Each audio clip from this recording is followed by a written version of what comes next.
بسم اللہ الرحمن الرحیم۔ شروع اللہ کے نام سے جو بڑا مہربان اور نہایت رحم کرنے والا ہے۔ کوئی بد نصیب ہوگا جسے یہ دعا یاد نہیں۔ جو پڑھتا ہے فرشتے رزق دیتے دیتے تھک جاتے ہیں۔ محترم ناظرین، تقدیر الہی کو سوائے دعا کے کوئی چیز بدل نہیں سکتی، اور سوائے نیکی کے کوئی چیز عمر میں اضافہ نہیں کر سکتی۔ دعا کو عبادت کا مغز کہا گیا ہے۔ دعا عاجزی، انکساری اور بے چارگی کے اظہار کو کہتے ہیں۔ عبادت کی اصل روح اللہ تعالیٰ کے سامنے اس کی قدرت و اطاعت اور اپنی کم مائگی و ذلت کا اظہار کرنا ہے۔ ہمارا آج کا وظیفہ بھی اپنی کم مائگی اور ذلت کا اظہار کرنے کے ساتھ ساتھ اللہ تعالیٰ کے سامنے ایسی دعا کرنے کا وظیفہ ہے کہ جو بندہ بھی یہ دعا پڑھ لیتا ہے اللہ تعالیٰ اس سے راضی ہو جاتے ہیں، اس کو بیش بہا خزانہ عطا فرماتے ہیں۔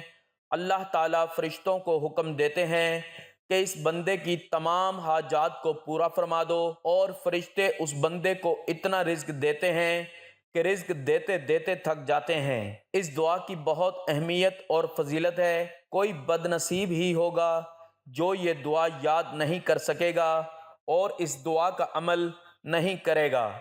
ناظرین، ہر عبادت کی طرح دعا بھی ایک عبادت ہے جس کو ادا کرنے کے لیے کسی وقت اور جگہ کی قید نہیں، یہ ہر جگہ اور ہر وقت کی جا سکتی ہے۔ دعا صرف اللہ تعالیٰ سے کی جائے، یہ اللہ پاک کا حق ہے، وہ کسی کو مایوس نہیں کرتا۔ کسی اور سے دعا کرنا شرک کے زمرے میں آتا ہے۔ دعا ان اہم عبادات میں سے ہے جن کا اللہ تعالیٰ نے اپنے بندوں کو حکم دیا ہے۔ اس نے اس کی قبولیت کا وعدہ کیا ہے اور اس سے اعراض کرنے والوں کو وعید سنائی ہے۔ تمہارے رب نے کہا، مجھے پکارو، میں تمہاری پکار کو قبول کروں گا۔ اللہ تعالیٰ کے ارشاد کا مفہوم ہے، تمہارے رب نے کہا، تم مجھ سے دعا کرو، میں تمہاری دعا قبول کروں گا۔ یقین مانو، جو لوگ میری عبادت سے خود سری کرتے ہیں وہ ابھی ذلیل و خوار ہو کر جہنم میں پہنچ جائیں گے۔ اللہ کے رسول صلی اللہ علیہ وآلہ وسلم کا فرمان ہے، تمہارا پروردگار با حیا اور سخی ہے۔ جب اس کا بندہ اس کی جانب دونوں ہاتھوں کو اٹھاتا ہے تو اللہ تعالیٰ کو اس بات سے حیا آتی ہے کہ انہیں خالی ہاتھ لوٹائے۔ دعا عبودیت کی علامت ہے، اس کے وسیلے سے بندہ اللہ کی توجہ طلب کرتا ہے اور اس سے مدد اور رحمت حاصل کرتا ہے۔ اس کے ذریعے وہ اپنی حاجت کی درخواست اور بے بسی کا اظہار کرتا ہے، غیر اللہ کی طاقت و قوت سے برات کا اظہار کرتا ہے۔ فضیلت دعا کے بارے میں نبی کریم صلی اللہ علیہ وآلہ وسلم کا ارشاد ہے، دعا سراسر عبادت ہے۔ دعا اللہ تعالیٰ کے نزدیک تمام چیزوں سے بہتر ہے۔ حضرت ابو ہریرہ رضی اللہ تعالیٰ عنہ کی روایت ہے کہ نبی کریم صلی اللہ علیہ وآلہ وسلم نے فرمایا، کوئی چیز اللہ تعالیٰ کے نزدیک دعا سے بہتر نہیں ہے۔ دعا سے مسلمانوں کے باہمی تعلقات استوار ہوتے ہیں۔ ارشاد باری تعالیٰ کا مفہوم ہے، اور جو ان کے بعد آئیں وہ کہیں گے کہ اے ہمارے پروردگار، ہمیں بخش دے اور ہمارے ان بھائیوں کو بھی جو ہم سے پہلے ایمان لا چکے ہیں۔ نبی کریم صلی اللہ علیہ وآلہ وسلم نے ارشاد فرمایا، جو چیزیں جو مرنے کے بعد میت سے منقطع نہیں ہوتی ان میں ایک دعا بھی ہے۔ دعا ایسی عبادت ہے جس کے لیے نہ کوئی وقت متعین ہے نہ حالت۔ انسان کسی بھی وقت بلند آواز سے یا آہستہ، سفر، حضر، صحت، مرض، غرض کسی بھی حالت میں دعا کر سکتا ہے۔ سختی، آزمائش اور مصیبت کے ازالے کے لیے دعا کا اہتمام کرنا چاہیے۔ ناظرین، اللہ تعالیٰ نے اپنے ان بندوں کی تعریف کی ہے جو اس سے دعا کرتے ہیں۔ یہ لوگ نیک کاموں کی طرف جلدی کرتے تھے اور ہمیں لالچ، طمع، ڈر اور خوف سے پکارتے تھے، اس حال میں کہ ان پر خضوع و خشوع کی کیفیت طاری ہوتی تھی۔ بندہ دعا سے اس عمل کا ثواب حاصل کر لیتا ہے جس کو اس نے انجام نہیں دیا۔ نبی پاک صلی اللہ علیہ وآلہ وسلم نے فرمایا، جس نے صدق دل کے ساتھ اللہ تعالیٰ سے شہادت کی تمنا کی، اللہ تعالیٰ اس کو شہیدوں کے درجے تک پہنچا دے گا اگرچہ اس کی موت بستر پر ہو۔ حضرت ابو ہریرہ رضی اللہ تعالیٰ عنہ فرماتے ہیں کہ رسول اللہ صلی اللہ علیہ وآلہ وسلم نے فرمایا، جو شخص اللہ سے دعا نہیں مانگتا اللہ اس سے ناراض ہوتے ہیں۔ 3 آدمیوں کی دعا کبھی رد نہیں ہوتی۔ حضرت ابو ہریرہ رضی اللہ تعالیٰ عنہ فرماتے ہیں، رسول اللہ صلی اللہ علیہ وآلہ وسلم نے فرمایا، 3 آدمیوں کی دعا قبول ہو جاتی ہے جس میں کوئی شک نہیں: مظلوم کی دعا، مسافر کی دعا، والد کی دعا اپنے بیٹے کے حق میں۔ دعا کے آداب میں ہے کہ دعا کے قبول ہونے میں جلدی نہ کی جائے۔ حدیث شریف کا مفہوم ہے کہ اللہ تعالیٰ 3 آدمیوں کی دعا کو قبول نہیں فرماتے: ایک وہ جو گناہ کی دعا مانگے، دوسرا وہ جو ایسی بات چاہے کہ قطع رحمی ہو، اور تیسرا وہ جو دعا کی قبولیت میں جلدی کرے کہ میں نے دعا مانگی تھی اب تک قبول نہیں ہوئی۔ دعا کی قبولیت کی شرائط میں سے چند شرائط یہ ہیں کہ دعا کرنے والا خدا کی قائم کردہ حدود سے تجاوز اور گناہ کبیرہ پر اصرار کرنے والا نہ ہو۔ اللہ تعالیٰ گناہ کبیرہ پر اصرار کرنے والے کی دعا قبول نہیں کرتے۔ دعا کرتے وقت داعی کو اس بات پر کامل یقین ہو کہ اللہ کے سوا کوئی قادر نہیں، اور صدق دل، حضور قلب اور خشوع و خضوع کے ساتھ دعا کی جائے۔ دل غافل اور لاپرواہ ہو اور زبان پر دعا کے کلمات تو یہ دعا قبول نہیں ہوتی۔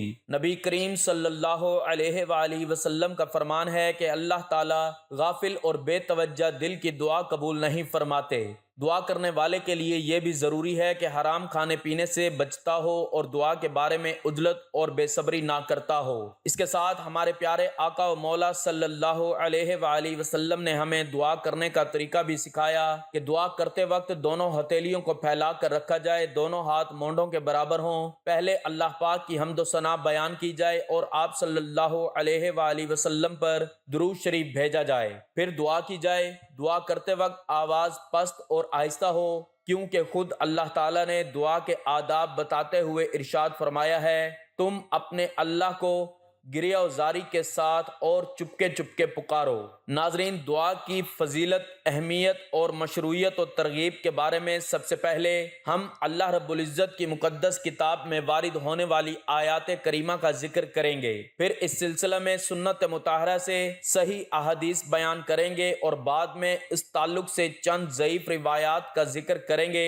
تاکہ قارئین کرام صحیح چیز کو اختیار کر سکیں اور غیر صحیح سے اجتناب ان کے لیے آسان رہے۔ دعا کی فضیلت و ترغیب میں وارد آیات کریمہ: میں اپنے بندوں سے بے حد قریب ہوں، جب میرے بندے میرے بارے میں آپ سے سوال کریں تو کہہ دیجئے میں قریب ہی ہوں، ہر پکارنے والے کی پکار کو قبول کرتا ہوں۔ اللہ سے اس کا فضل مانگو، اللہ تعالیٰ سے اس کے فضل کی دعا مانگتے رہو، یقیناً اللہ ہر چیز کا علم رکھتا ہے۔ اللہ کو اخلاص کے ساتھ پکارو، اپنے دین کو اس کے لیے خالص کر کے اسی کو پکارو۔ تمہیں اللہ نے جیسے شروع میں پیدا فرمایا اسی طرح تم دوبارہ پیدا کیے جاؤ گے۔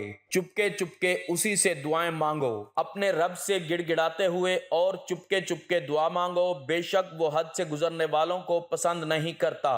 اسے خوف و رجا کی حالت میں پکارو، اسی کو پکارو اس سے ڈرتے ہوئے بھی اور اس کی رحمت کی امید رکھتے ہوئے بھی۔ یقیناً اللہ کی رحمت نیکوکاروں کے قریب تر ہے۔ اللہ کے خوبصورت ناموں سے پکارو، اسے اللہ کہہ کر پکارو یا رحمان کہہ کر، جس نام سے بھی پکارو تمام اچھے نام اسی کے ہیں۔ مجبور و بے نوا کی فریادیں اس کے سوا کون سنتا ہے؟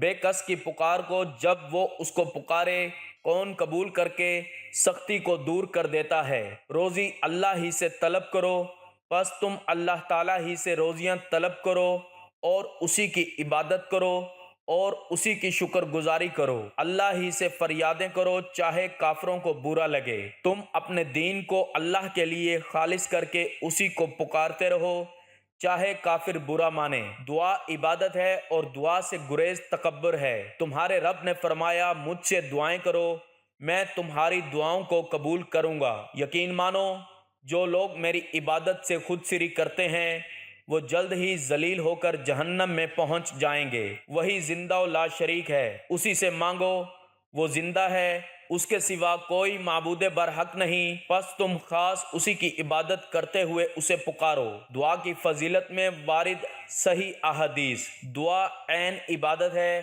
سیدنا نعمان بن بشیر رضی اللہ تعالی عنہ سے روایت ہے کہ نبی کریم صلی اللہ علیہ وآلہ وسلم نے فرمایا جو اللہ سے نہ مانگے اللہ اس سے ناراض ہوتا ہے۔ سیدنا ابو ہریرہ رضی اللہ تعالیٰ عنہ سے روایت ہے کہ رسول کریم صلی اللہ علیہ وآلہ وسلم نے فرمایا جو اللہ سے مانگنا چھوڑ دے اللہ اس پر ناراض ہو جاتا ہے۔ اللہ تعالیٰ کو دعا سے بڑھ کر کوئی چیز محبوب نہیں۔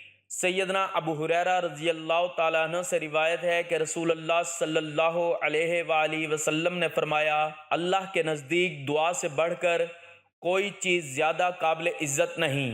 آدم کے بیٹے مجھے کوئی پرواہ نہیں۔ سیدنا انس بن مالک رضی اللہ تعالیٰ عنہ سے روایت ہے کہ نبی کریم صلی اللہ علیہ وآلہ وسلم رب العزت سے روایت کرتے ہوئے فرماتے ہیں کہ اللہ تعالیٰ فرماتا ہے آدم کے بیٹے جب تک تو مجھ سے دعا کرتا رہے گا اور مجھ سے امید رکھے گا میں تمہیں معاف کرتا رہوں گا چاہے تم سے کچھ بھی سرزد ہوتا رہے۔ ابن آدم مجھے اس امر کی کوئی پرواہ نہیں کہ اگر تمہارے گناہ آسمان کی بلندیوں تک بھی پہنچ جائیں پھر تم مجھ سے بخشش طلب کرو تو میں تمہیں بخش دوں گا اور مجھے اس کی کوئی پرواہ نہیں۔ ابن آدم اگر تم گناہوں سے پوری زمین بھر کر لے آئے لیکن تمہارے دامن پر میرے ساتھ شرک کا داغ نہ ہو تو میں اتنی ہی مغفرت لے کر آؤں گا اور تمہیں معاف کر دوں گا۔ تم سب میرے محتاج ہو، میری بادشاہت بلا حدود ہے۔ سیدنا ابو ذر غفاری رضی اللہ تعالیٰ عنہ سے روایت ہے کہ رسول اللہ صلی اللہ علیہ وآلہ وسلم نے فرمایا اللہ تعالیٰ فرماتا ہے اے میرے بندو تم سب بھوکے ہو سوائے اس کے جسے میں ہی کھلاؤں، پس تم سب مجھ سے ہی کھانا مانگو تاکہ میں تمہیں کھلاؤں۔ اے میرے بندو تم سب ننگے ہو سوائے اس کے جسے میں ہی پہنا دوں، سو تم مجھ ہی سے لباس طلب کرو تاکہ میں تمہیں پہنا دوں۔ اے میرے بندو اگر تمہارے پہلے اور پچھلے تمہارے جن اور انسان سب ایک ہی میدان میں جمع ہو جائیں اور سب مل کر مجھ سے سوال کریں اور میں ہر سوال کرنے والے کو اس کی طلب کے مطابق عطا کر دوں تو میرے خزانے میں سے اتنی بھی کمی نہیں ہوگی جتنی ایک سوئی کو سمندر میں ڈبونے سے اس کے پانی میں کمی ہوتی ہے۔ کوئی میری طرف آ کر تو دیکھے۔ سیدنا ابو ہریرہ رضی اللہ تعالیٰ عنہ روایت کرتے ہیں کہ رسول اللہ صلی اللہ علیہ وآلہ وسلم نے فرمایا اللہ عز و جل فرماتا ہے میں اپنے بندے کے گمان کے مطابق ہی اس سے معاملہ کرتا ہوں۔ وہ جب مجھے پکارتا ہے تو میں اس کے ساتھ ہوتا ہوں، اگر وہ اپنے نفس میں مجھے یاد کرے تو میں بھی اسے اپنے نفس میں یاد کرتا ہوں، اگر وہ مجھے کسی مجلس میں یاد کرے تو میں بھی اسے اس سے بہتر مجلس میں یاد کرتا ہوں۔ اگر وہ ایک بالشت میری طرف بڑھتا ہے تو میں اس کی طرف ایک ہاتھ بڑھتا ہوں، اگر وہ میری طرف ایک ہاتھ بڑھتا ہے تو میں اس کی طرف دو ہاتھ بڑھتا ہوں، اگر وہ میری طرف چل آتا ہے تو میں اس کے پاس دوڑ کر آتا ہوں۔ دعا سے تقدیر بدل سکتی ہے۔ سیدنا سلمان فارسی رضی اللہ تعالیٰ عنہ سے روایت ہے کہ رسول اللہ صلی اللہ علیہ وآلہ وسلم نے فرمایا تقدیر الہی کو سوائے دعا کے کوئی چیز بدل نہیں سکتی اور سوائے نیکی کے کوئی چیز عمر میں اضافہ نہیں کر سکتی۔ سیدنا ابو ہریرہ یا سیدنا جابر رضی اللہ تعالیٰ عنہ سے روایت ہے کہ نبی کریم صلی اللہ علیہ وآلہ وسلم نے فرمایا اللہ تعالیٰ ہر دن اور رات میں کچھ لوگوں کو جہنم سے آزاد فرماتا ہے، ان میں سے ہر ایک شخص کی ایک دعا ضرور ایسی ہوتی ہے جو قبول کی جاتی ہے، تین میں سے کم از کم ایک فائدہ۔ سیدنا ابو سعید خدری رضی اللہ تعالیٰ عنہ سے روایت ہے کہ رسول اللہ صلی اللہ علیہ وآلہ وسلم نے فرمایا کوئی بھی مسلمان جب کوئی ایسی دعا کرتا ہے جس میں کوئی گناہ اور قطع رحمی کی بات نہ ہو تو ایسے شخص کو تین میں سے ایک چیز ضرور عطا کر دی جاتی ہے، یا تو اس کی دعا فوری طور پر قبول کر لی جاتی ہے، یا اس دعا کو آخرت کے لیے محفوظ کر لیا جاتا ہے، یا اس دعا کے باعث کسی ایسی ہی آنے والی مصیبت کو ٹال دیا جاتا ہے۔ صحابہ کرام رضی اللہ تعالیٰ عنہ نے عرض کیا ہم تو پھر بہت کثرت سے دعا کریں؟ اللہ کے رسول صلی اللہ علیہ وآلہ وسلم نے فرمایا اللہ کے ہاں دینے کے لیے بہت کچھ ہے۔ حالت سجدہ میں دعا۔ سیدنا ابو ہریرہ رضی اللہ تعالیٰ عنہ سے روایت ہے کہ رسول اللہ صلی اللہ علیہ وآلہ وسلم نے فرمایا آدمی کو اپنے رب کی سب سے زیادہ قربت اس وقت حاصل ہوتی ہے جب وہ سجدہ کی حالت میں ہوتا ہے، چنانچہ حالت سجدہ میں بہت کثرت سے دعائیں کیا کرو دعا کی فضیلت میں وارد ضعیف اور موضوع روایات۔ 4 چیزیں۔ سیدنا انس رضی اللہ تعالیٰ عنہ نبی کریم صلی اللہ علیہ وآلہ وسلم سے روایت کرتے ہیں کہ اللہ تعالیٰ فرماتا ہے، اے ابن آدم، 4 چیزیں ہیں، ایک میرے لیے ہے، ایک تمہارے لیے، ایک میرے اور تمہارے درمیان، اور ایک تمہارے اور میرے بندوں کے درمیان ہے۔ جو چیز میرے لیے ہے وہ یہ ہے کہ تم صرف میری ہی عبادت کرو اور میرے ساتھ کسی کو شریک نہ کرو۔ جو چیز تمہارے لیے ہے وہ یہ ہے کہ جو اچھا کام بھی تم کرو گے تمہیں اس کی جزا ملے گی۔ جو چیز میرے اور تمہارے درمیان ہے وہ یہ ہے کہ تمہارا کام دعا کرنا ہے اور میرا کام اسے قبول کرنا ہے، اور جو چیز تمہارے اور بندوں کے درمیان ہے وہ یہ ہے کہ تم ان کے لیے بھی وہی کچھ پسند کرو جو اپنے لیے پسند کرتے ہو۔ دعا کی توفیق کسے ملتی ہے؟ سیدنا انس رضی اللہ تعالیٰ عنہ سے روایت ہے کہ رسول اللہ صلی اللہ علیہ وآلہ وسلم نے فرمایا، اس ذات کی قسم جس کے ہاتھ میں میری جان ہے، اللہ تعالیٰ اس وقت تک کسی کو دعا کی اجازت ہی نہیں دیتا جب تک اس کے دعا کو قبول ہونے کی اجازت نہ ہو جائے۔ کشادگی کا انتظار افضل ترین عبادت۔ سیدنا عبداللہ بن مسعود رضی اللہ تعالیٰ عنہ سے روایت ہے کہ رسول کریم صلی اللہ علیہ وآلہ وسلم نے فرمایا، اللہ سے اس کا فضل مانگو، اللہ تعالیٰ مانگنے والے کو پسند کرتا ہے، اور کشادگی کا انتظار کرنا افضل ترین عبادت ہے۔ دعا مومن کا ہتھیار اور دین کا ستون اور زمین و آسمان کا نور ہے۔ دعا اللہ کا لشکر۔ دعا اللہ کے لشکروں میں سے ایک لشکر ہے جو تقدیر کو حتمی ہونے کے بعد بھی بدل دیتی ہے۔ محسن کے حق میں احسان مند کی دعا۔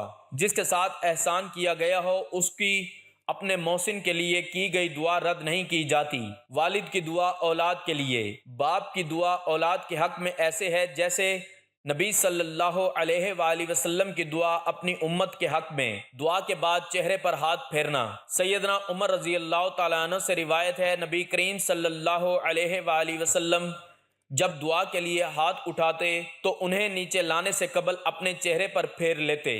صبح کے وقت دعا۔ سیدنا علی رضی اللہ تعالیٰ عنہ سے روایت ہے کہ رسول اللہ صلی اللہ علیہ وآلہ وسلم نے فرمایا، جب تم صبح کی نماز ادا کر لو تو یہ دعا کا سہارا لیا کرو اور صبح سویرے اپنی حاجتیں طلب کیا کرو جب سائے ڈھل جائیں۔ سیدنا عبداللہ بن ابی اوفی رضی اللہ تعالیٰ عنہ سے روایت ہے کہ نبی کریم صلی اللہ علیہ وآلہ وسلم نے فرمایا، جب سائے ڈھل جائیں اور ہوائیں تیزی سے چلنے لگیں تو اپنی ضروریات کو یاد کیا کرو، یہ توبہ کرنے والوں کی گھڑیاں ہوتی ہیں۔ تو ناظرین، چلتے ہیں آج کے وظیفے کی جانب، جس میں ایک دعا کا آپ کو بتایا جائے گا۔ تو اگر آپ چاہتے ہیں کہ آپ کے گھر سے کبھی رزق ختم نہ ہو، گھر میں رزق کی تنگی نہ ہو، مرتے دم تک کسی کے محتاج نہ ہو، تو آپ اس دعا کو یاد کر لیں، اسے اپنی زندگی کا حصہ بنا لیں۔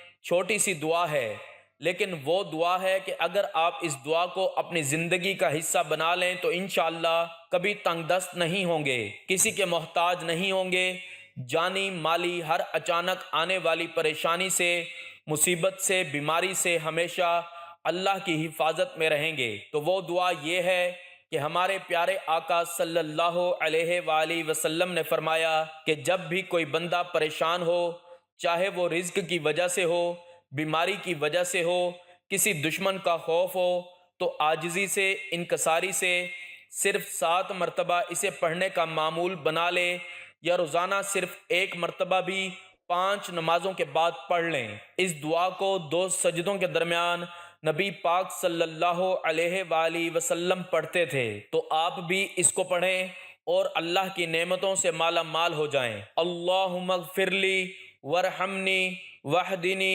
وعافنی وارزقنی۔ اے اللہ مجھے معاف فرما، مجھ پر رحم فرما، مجھے عافیت دے اور مجھے رزق عطا فرما۔